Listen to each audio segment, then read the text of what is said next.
Hey there. Hello. Good to be back in the saddle after all the sickness that came through the Coulter Hotel this past week.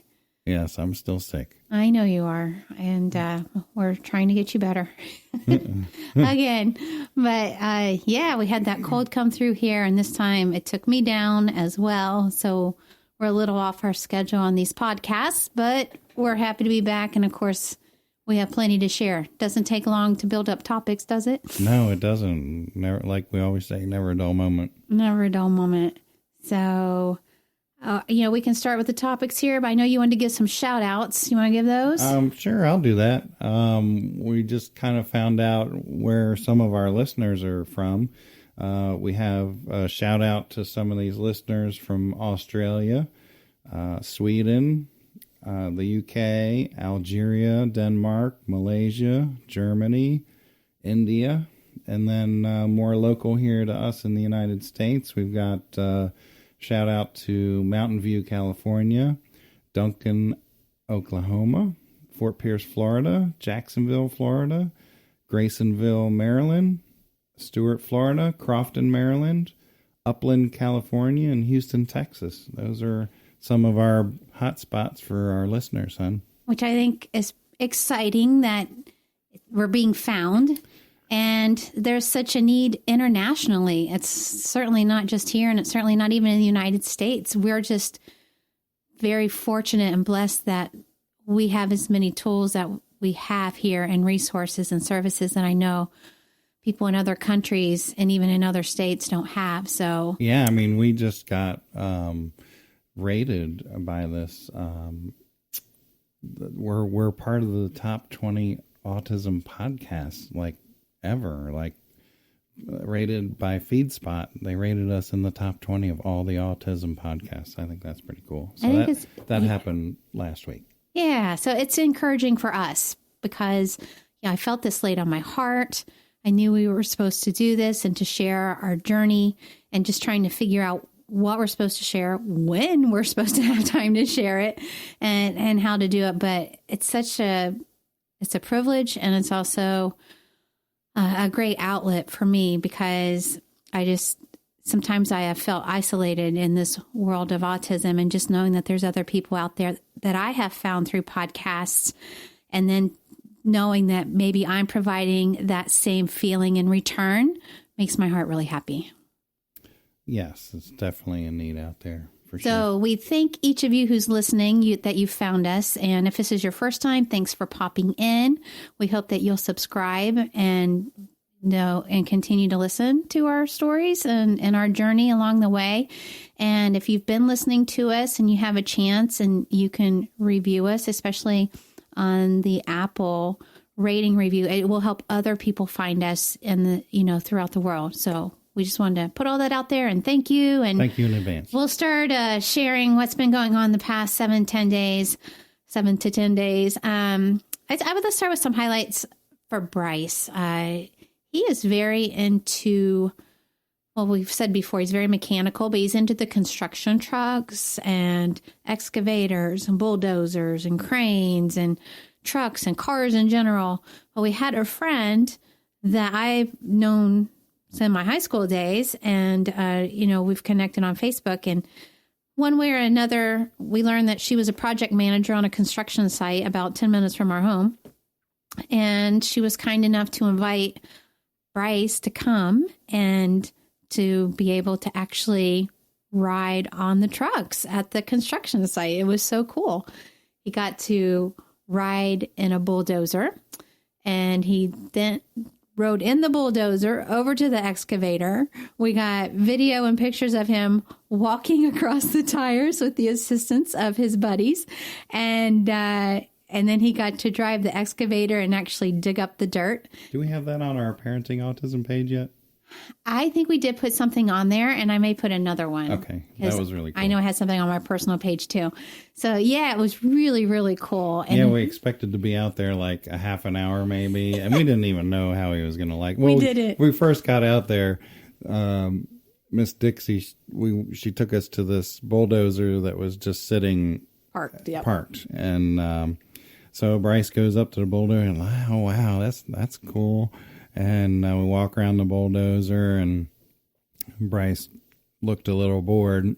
And Miss Dixie said, well, this is kind of boring. Maybe he'd like to ride in a bulldozer. And so we asked him, Bryce, would you like to ride in a bulldozer? Yes. He sure did. So we're like, wow, okay, well, his yes doesn't always mean yes. So we were still hesitant, but she took us over to where Mr. Toby was running his bulldozer, and he got right up in there with him, and we're like, oh, well, he'll be here for half an hour. We planned for an hour. Yeah, and he'll get hungry, or he'll have to go to the bathroom, or something will happen, and it'll be done. But what was it? 3 hours later? No, 4 hours later. It was 4 hours. We were there. Yeah, 4 hours, which was great. I actually went and got his lunch and brought it back because he didn't want to leave. Then he took a little lunch break, and then he went back. And when he had to go to the bathroom, he let Mr. Toby know. Yeah. And he just took care of his business out on the construction site. And I was so grateful that they ended their day at 3. Otherwise, we would have still been there. He did not get bored at all. Yeah. It kept his attention the entire time. They let him put his hand on the gear shift. He loved that he was pushing dirt into the water, digging up dirt. I mean, he was part of the crew that day. It was awesome. And they loved to have him there. They loved having him there, and they have given him an official invite to come back. So we'll be putting that on the calendar. Oh, yeah. He already knows. He's like, in April, we'll go back and see Mr. Toby. Yeah, so yesterday, Miss Dixie had mentioned that Mr. Toby's favorite thing is banana bread. So we got out the mixer and we made them a special homemade loaf of banana bread. And Bryce ran the mixer, and we baked that for them, and we delivered that for them today. It was hard not to eat that. I'm just going to say that. Props to you, Chris. That's good. So that was a really, really cool adventure. And from a parenting aspect, we're big believers in just playing to his strengths and his interests and trying to help teach him things. And I think that also teaches him self-confidence, which we really want him to have, being out there and feeling a little bit of confidence and independence out there, actually driving the machines and stuff like that. So it was a really, really great experience. Yeah. I mean, with his autism, that could lead to some type of career that he's interested in. Well, we talked about that. It's like the perfect job for him in some ways because it's quiet. Yeah. You're not in crowds, and you kind of do the same thing back and forth. There's a lot of repetition, and I could definitely see somebody, as long as they can stay focused, that would be a great job for somebody who is on the spectrum. That would be for even the dump trucks. They had to wait for the truck to fill up. I mean, we really got the whole lowdown on dirt. They wait for the truck to fill up, and then they drive it over to dump in front of the bulldozer, and then the bulldozer puts it into the water, and then the dump truck drives back, and they wait for the excavator to fill it up again. And again, anybody on the spectrum could be that driver, could even be the one that's scooping up the dirt or pushing the dirt. So that's just food for thought as more and more of our kids are growing up and looking for job opportunities that fit their personality and their skill sets. And right. I just want to throw that out there, that driving one of those machines, you don't have to be in a social environment, so that that plays to it. I think it does as well. So that was really cool. And then the other little highlight for him was this week. We took him down to the go-kart place again. And what I'm loving about this so much is that he's not stuck on one thing. So he was very excited the last time to just do the individual go-karts for the little kids, which was great. But this time he wanted to go back to the faster ones where you drive with him. Mm-hmm. And then when he did that for a little bit, he wanted to do the bumper cars because he's been watching the theme park app, on his iPad. But he wanted to do that, and he is tall for his age. So being 46 inches at 5 years old plays to his favor when he wants to do these kind of rides. And so he met the criteria for being on there.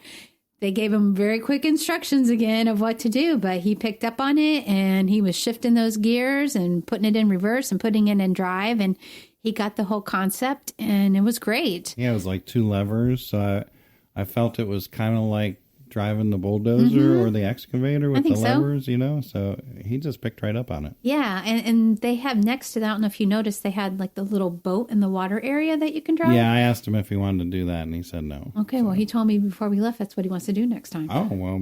So we'll see. Yeah. I mean, and my point would be that he's thinking of something else to do each time and not stuck on the same thing. And I think that's pretty cool. So that will be on the April calendar as well, going back down to the track. Yeah. But that's been some really good, fun stuff for Bryce the past couple of days. And that's what we're trying to do, is put a couple of highlights for him on the calendar to do. And again, I think that helps boost his confidence as well when he's out there driving. And, any ways that we can see that are beneficial to him in a form of entertainment, we're all over that for him. And having things on the calendar gives him something to look forward to. And it also helps us with his behavior sometimes because we can remind him what's coming up, which actually leads me into another tidbit that from the Autism Card Conference that I got is kids on the spectrum, the ability to understand other people's thoughts and perspectives and emotions normally begins between 2 and 3 years of age. Kids on the spectrum, they don't see the big picture like we do. They have trouble shifting their attention to different tasks and resisting distractions. And they're not able to plan for the future like we are most of the time.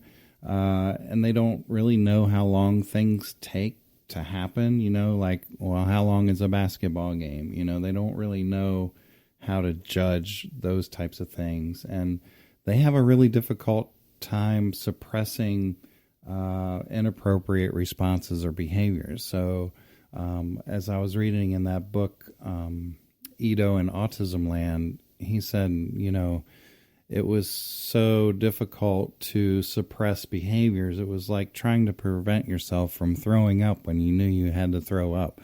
It's that much of an urge to flap or do whatever that behavior is to release that energy, And so you have to think about those things when you're planning ahead for something coming up. You want to try to prepare them as best as you can. You want to tell them about what's going to happen and tell them way in advance so that they can start thinking about it and visualizing what you're telling them the experience is going to be like, so that when they get there, there's not as many surprises, or they're a little more prepared for what's coming.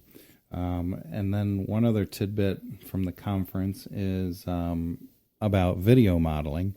If you don't know about video modeling, try searching for it on YouTube. Basically what it is playing a video of what an experience is going to be like. So to help them prepare like what's going to happen. So there's a video on YouTube, I believe, about going through the TSA, with kids on the spectrum. So what you would do is you would put that video on the TV in the background.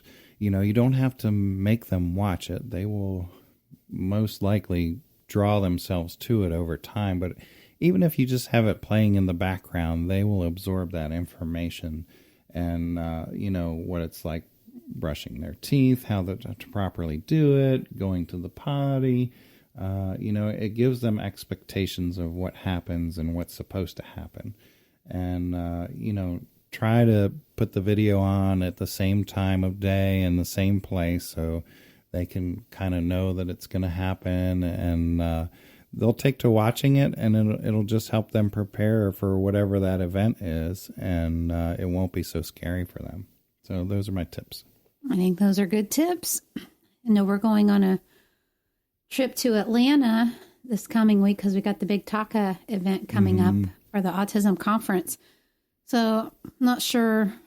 I'm listening to your tidbits there, how we can prepare him for that, but he's not going to understand that we're going to be in the car for long periods of time. Although we have taken road trips before, I think we just got to start prepping him for that. And that's why we're kind of breaking it up into 4 to 5 hour segments. So and we're going to tell him that he's going to be with his nephew, Storm, or his cousin, our nephew. Our nephew. And that they'll be playing. And that, so he'll be happy about that. Yeah, I think it'll be good. Yeah. So I think the big topic and the highlight that we were going to share for this particular segment is going to be the IEP and the psychoevaluation that he had. But before we go there, because I know it's going to pretty much take the long time, we've been wanting to share the marriage tips for this class that we've been going to. And so this past week, the subject was about humility. And then we also had our big date night on Thursday, which I'm going to be really honest and say that I tried to fake it until I could make it and think that it was going to be all positive, but we were both sick. I did not feel well that day at all and that night. And, we bought those tickets a month ago. We had a new sitter at that, that we said we would be home by 10 o'clock. And it's on a weeknight when Bryce has school the next day and I have work the next day. And I think it all just didn't line up perfectly for us, but there were some laughs, and that's what it was about, was being together and having laughter. And, the caliente, I think, is supposed to mean like hot in Latin or something, Spanish maybe. But I can't say that we weren't the ones that were in front of the cameras and taking all the pictures because we just weren't, I wasn't feeling sexy. And it's something our church puts on every year, and it's really a lot of fun. And I think you're right. If we weren't sick, that it would have been. I think it made a big difference. Yeah. It kind of dampened on it, but it's all part of this. It's all part of marriage, and it's all part of what you make of it. And I will share that on the way home, I was feeling a little sad. Then we had construction on 995 on the way home, so we were going to be late. So I had to text our sitter and explain that we would be after 10 o'clock. And at this point, I was like, we just need to laugh. So thank God for the phone and YouTube. And I found Friends episodes that made us laugh the rest of the way home. Yeah, that was fun. It's our go-to. So, it's all about, and I'm sharing that too, because I think sometimes you can put on we have this perfect marriage and everything's great. And it's like, yeah, no, that's really not the case. And sometimes you have to dig deep to make lemonade out of lemons. And I had to dig a little deep to make some lemonade out of that evening. But I felt like when we got home, we were laughing and it ended on an up note, which was good. Yeah. But, and then, and back to the humility, the one takeaway that I really got from this week was a quote by C.S. Lewis. And it said, humility is not thinking less of yourself, but thinking of yourself less. And I think that's something I can really drive home and to myself, not just in my marriage, to you, but in life in general. And even with Bryce. So it's not one of those things where you have to be, dressed in sackcloth and doing nothing for yourself because you have to be so humble. It's not that you don't think of yourself at all. You just think of yourself a little bit less than you think about other people, so that you are, thinking of others as well and not self-absorbed. That's kind of what I got out of that. Yeah, and I'll just run down the bullet points that they talked about this past week and what humility in your marriage can look like. So number one would be serving your spouse. There's things that your spouse has to do every day, and you might try to help out with some of those things to make the load lighter for him or her. And also not having to be right all the time.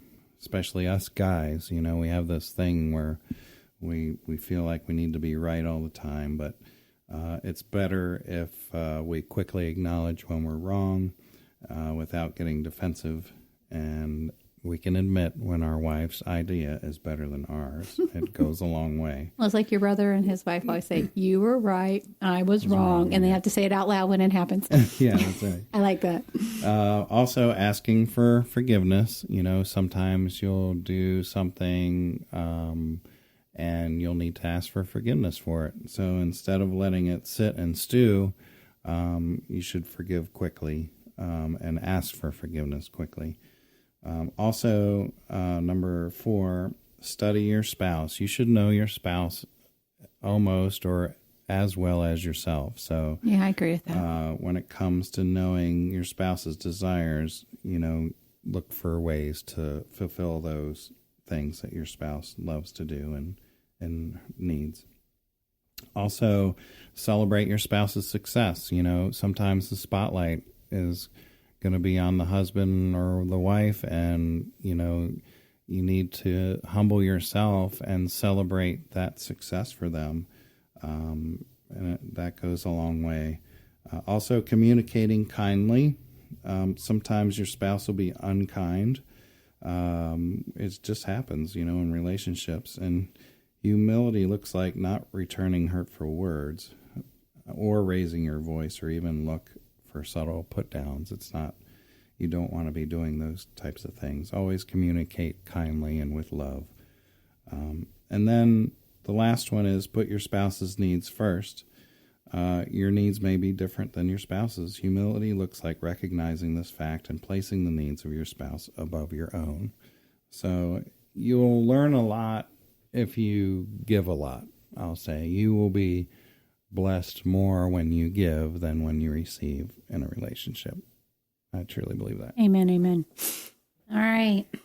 So on to the IEP. On to the IEP. But, as we shared before in these past episodes, this whole autism journey and parenting autism has taken its own toll on our relationship. So that's why we hope that you can find some value in what we're sharing. Because we're just trying to do the best we can and keep our marriage as rock solid as we can as well, because that's what Bryce needs. At the end of the day, he needs 2 parents that have a great marriage and great communication and all these other things. So on to the IEP. So we had the meeting a week ago, Friday. 3 hours worth. And we were there for 3 hours and we're not finished. So I'll have to say that this was a lot different in my mind than the prior IEPs when he was 3 years old and when he was 4 years old. And now he's 5 years old and getting ready to go into kindergarten. And I just... a little more critical now. Well, I do. And, I'm a little more stronger, which is good. I didn't cry this time. And I have cried in the past because it's not that it didn't hurt anymore, because it still hurt to hear that when they tested him, that he didn't even test at age 3 yet for, language. Some of his language and his understanding, cognitive, I think they call it. And that hurts to hear that. I honestly thought, and I think he is in some areas 3, and it may be a case that he doesn't test well, and that was pointed out. But it still doesn't hurt my heart any less when I hear, he's 5.5 and he's testing at not even 3 years old. It's like the gap was even a little wider than it has been, because we were like 18 months behind. So we were 18 hoping months that behind. he would be catching up to... Yeah, it was a little of a bummer in that way. But then I know that he is progressing, and I'm really trying to focus on that.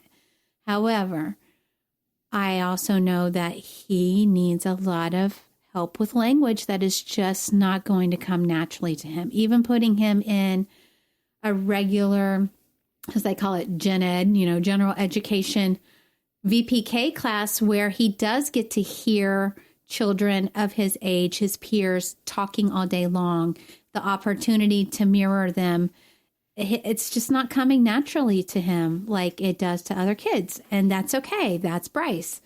But I know that we need to get him more help. And I realize that the public school system can help him to a degree, but I don't think they can help him to the full extent that he needs in regard to services like language and occupational therapy. Yeah. So this time we were prepared when we went into the IEP meeting. I did a lot of research about IEPs and what's expected and, what can be done. And so I put a binder together with all of his evaluations that have been done in chronological order, all of his updates and IEPs and contact information. So I had everything at our fingertips if we needed to turn to any, reevaluation or whatever it was. So that helped putting that together just to breeze through where he's been up to this point.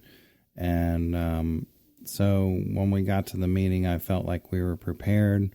And so, I was happy to hear that his OT therapist said that he met all of his goals. And as you pointed out, it was the first time that he's met all of his goals with the OT because... Well, I had to point it out because she was saying toward the end, maybe we should scale him back to 30 minutes a week instead of 60 minutes because he might need, it sounds like he needs more room in the more time in the classroom. And so then I pointed out to her, I heard her and then we kept talking and I wanted to bring it back to her attention. I said, I understand what you're saying, that you feel like he met his goals. So maybe he needs less OT, but I want to point out that we requested last year that he get an additional 30 minutes because he was not making any progress with his occupational therapy. And because we did add 30 minutes for the first time, he met his goals. So I don't want to take that away from him. I want him to keep it because he clearly needed it. Yeah. And then her eyebrows went up and then they saw it in the notes and she's like, oh, I didn't realize that. Yeah. Okay, great. So I really felt like I have more confidence going into this one. Yeah. I definitely have more experience going into this one. Yeah. And I wasn't just leaning 100% on what was recommended, although I definitely respect every single person that's in there. And they deal with a lot of children and a lot of parents on a daily basis. But this was for Bryce, and we're there for Bryce, and we got to make sure we get what's best for him. So part 2 is in 2 weeks, and we feel like his biggest deficit is his language. Yeah. And he's getting an hour a week at school for language. And it's group. It's not group, one-on-one. Right? So we are going to try to bump that up as much as we can to help him try to catch up, which he's not doing right now. So, they suggested that for kindergarten next year that maybe he start out in an ASD unit at the school and then have some gen ed classes mixed in there so that he has stability in the first part of the day and then he's put into gen ed. But his biggest issue, as we pointed out to everybody, was that he is easily distracted and does not stay on task unless somebody is there guiding him, keeping him directed in the right direction. So I really feel like he needs a one-on-one helper in the classroom for gen ed, absolutely. And so I put it out on Facebook. I'm part of all these autism groups, and I said, hey, especially the ones in Florida. So I said, hey, has anybody had any luck having a one-on-one therapist in general ed kindergarten for their kiddo? And a couple of people came back and said yes. One person said they had to go through an attorney to get a one-on-one. So I know that we're going to ask for it. I just don't think the odds of us getting one are going to be very high from all the responses that I read. So, and I know there's so many kids on the spectrum now in schools, they must be shorthanded. They can't give everybody one-on-one attention. But if Bryce doesn't have one-on-one in general ed, he's going to backslide. He's not going to progress. I can just tell. I know it's a big concern of ours, and this is such a big decision for us and trying to figure out what to do with him and where to place him. And what I found interesting this time as well is the first part, another reason why the IEP took so long was that the first hour or so was with the psychologist this time, which we haven't had before. So when we walked in this time, we had the psychologist, the OT therapist, occupational therapist, the language therapist, 2 ESE coordinators, and 3 actually, of different levels, and then his teacher. So, we had the round table of people, and then they were going over his psych eval and all of that, which we had read, in advance. And I remember reading it and telling you by page 9, oh, pretty sure Bryce has autism, trying to make light of it. But he did. He didn't test well, but the guy was very kind about it. And he said, I think Bryce has got more in there than he's showing us because, he gets distracted easily, to your point. And so what they did was basically, and then his language therapist also, she observed him and did some grading system as well that they explained. And so at the end of the day, they changed his, I don't know what they call it. It's not diagnosis because they were very clear to say we're not diagnosing him, but it was his exceptionality. There we go. Changed from language impaired. No, it was. Or what was it before? Language delay? It was developmentally delayed. Developmentally delayed to autism spectrum disorder. Yeah.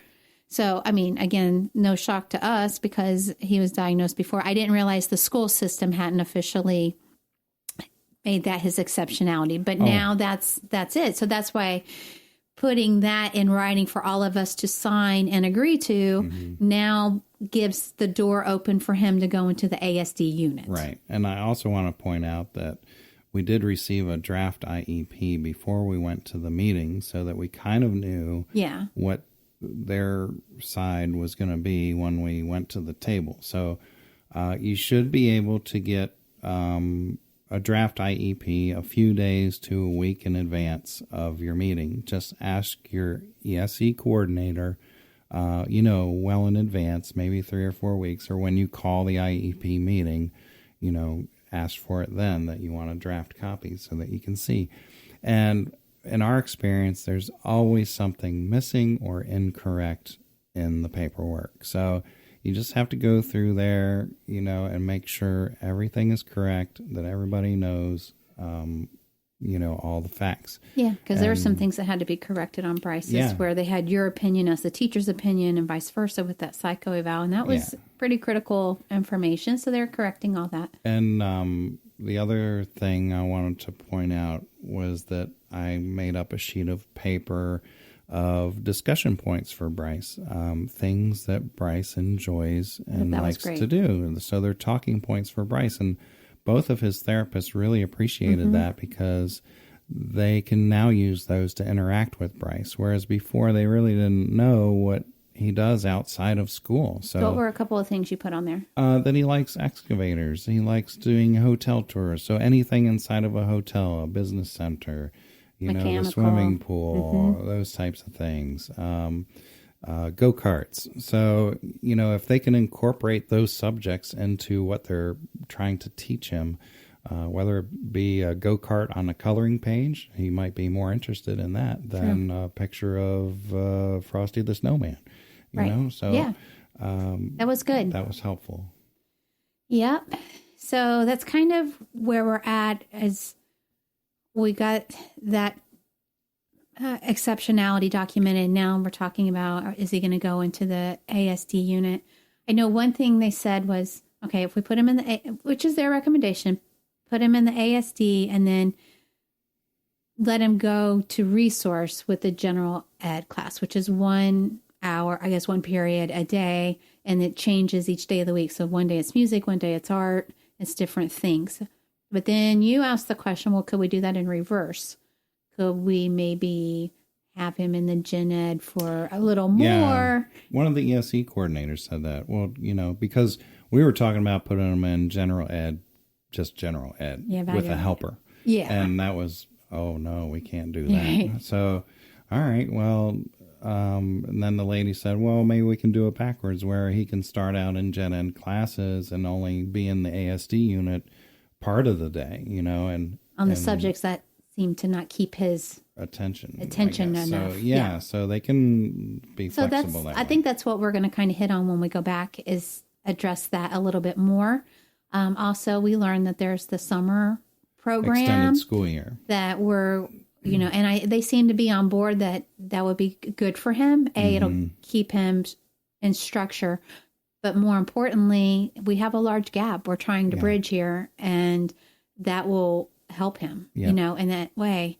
And I know we're going to look at language, maybe even outside of school is what I'm thinking, especially as the summer comes up and he has more hours, that we're going to get him the extra language. And I think that's where we got to really focus for Bryce. Yeah. The problem is in Florida is the insurance. So right now, because he's 5, once you turn 5 in Florida, you're kind of up the creek without a paddle, I should say, because they only allow a certain number of sessions, and there's a deductible for each session. So Bryce would accumulate all of his therapies within 6 weeks and run out of therapies. So for the rest of the year, he would not have any, for the rest of the 46 weeks, he would not have any therapy because they only reimburse up to those. Well, they only allow. Yeah, there's no reimbursement. They only allow so many sessions. So, we're really just trying to figure out. Hey, we're recording with Bryce present today. He's been really good, but the iPad just died out. So this session will probably die out quickly after. But anyway, so that's kind of where we were at on the IEP and the school thing, trying to get him some summer. We know we got to get him more language. And the ABA, that's not even available through my insurance policies that I have through the workplace. And there's no ABA that is available through his insurance that is available through the state of Florida. So we have 0 options for ABA. And then the language, both of those have a maximum. I think my insurance was he couldn't do more than 25, maybe it was 20, and then 25. So it's just, our options seem somewhat limited, but we know the sky's the limit when you're an advocate. You just got to keep fighting and figuring it out. And that's what we're doing. And so. We need to get all our fruits. Hey, buddy. Okay. You want to say hi? Do we get all your fruits? You get all your fruits? Okay. Gotta take it. Okay, let's go. All right. You get all our fruits. Okay. You only are cooking. Okay, very good, buddy. Not sure what he's talking about with the fruits, but you can hear him talking there. And, a lot of it came up that, yes, Bryce has language, but he still speaks in a lot of broken language. A lot of stuff he says in 2 words, 3 words, but he will spout out sentences, which is wonderful.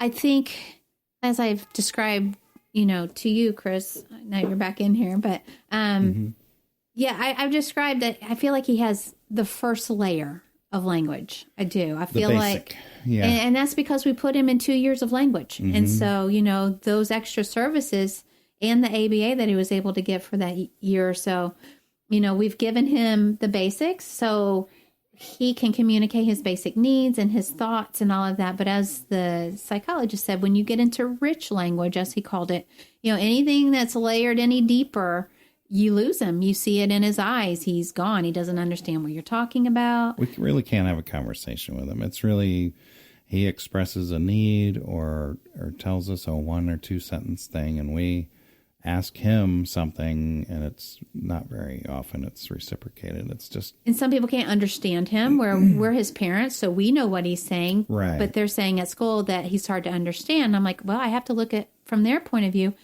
And we're talking about school. So he's going into a new classroom with a new teacher who may or may not be able to physically understand what he's saying, much less emotionally understand him and where he's coming from. and classmates who may or may not be able to actually understand him. And if he can't understand them, and if he can't understand, the next layer of questions that comes with education, then he's going to fail. He's not going to be able to move forward, and he's going to regress instead of progress. And that's what we're trying to avoid. So we've got a few options on the table. One is to continue in public education. Option 2 is to go to a private Christian school that we found locally here that has small classroom sizes, which I think he'll do well in. And if we get the Gardner Scholarship here in Florida, that should afford us to be able to do that. And then There's all the Grancy me you're cooking. Okay. Oh, awesome. I have no idea what he was talking about. And then option 3 is to homeschool, which I don't know how I would do doing that, but that would be a last resort. Last resort. So we're really hoping for the private school option because it's just all around. I think it's going to be better for him as opposed to getting lost in one of these ASD units and the gen ed classroom, because you have to remember ASD units, they have kids of all abilities in these classes. So some are nonverbal, some are verbal, some are, higher functioning. So it's all different levels. Whereas, Bryce is talking, and I'd rather him be around other kids who are talking, I don't know, better than him, so that he can hear the words. Right, so he can mirror and learn. And learn that way. I think, we'll have to see how it goes. But, we have to do what's best for him. We know what we want. We have to pray about it, what God wants, and what is really best for Bryce. So. And when the sun comes up, we on the iPad goes up. Okay. When the sun comes up. Daddy will find it for you to get on. Okay, Daddy will find it when the sun comes up. Daddy needs to go all the way up. Okay. It's going to go all the way Super up? fast. Super fast? Oh, okay. Yes. Okay. Okay. Well, I'll wrap this up. Okay. All right, buddy. So again, you get to hear a little bit of how he talks with us, which is great. I mean, that's what this is about, is keeping it real and what it's like to parent autism. And that's what he'll do. He'll just kind of tell us these things. And we've taught him a lot, like when the sun comes up, so he knows that's tomorrow. We'll do certain things. And but it's broken sentences. Chris and I have learned how to understand them. But if he went into a brand new setting with brand new people who have never met him before, and we're talking about schools here, then he would be lost and they would be lost. And, we just got a lot of work to do before August comes for the school year to start. But hey, it's only March, so we have time. And this time last year, we thought he would never be able to go into the VPK general education class, but we wanted to give him a chance, and we pushed it, and it succeeded. And he's going to be graduating here, the first week of June from VPK. So, we're just feeling it out, sharing it with you, and we'll be back with more details after round 2. I'm sure you'll be hearing as we're going as well. But I think we'll wrap it up now. The food mixer. Bryce, you want to come tell everybody bye? Come here. Come here. Hey, what do you want to say to them? Bye. Say thank you for listening. Thank you for listening. Yeah. And have a great day. Have a great day. Check out our Facebook page, Parenting Autism. That was a lot of words, Daddy. Well, I was just saying that. Bryce, you want to try our food mixer? Okay, we're going to go try the food mixer, and you guys have a great day. Thanks We'll for see you. listening. Bye. I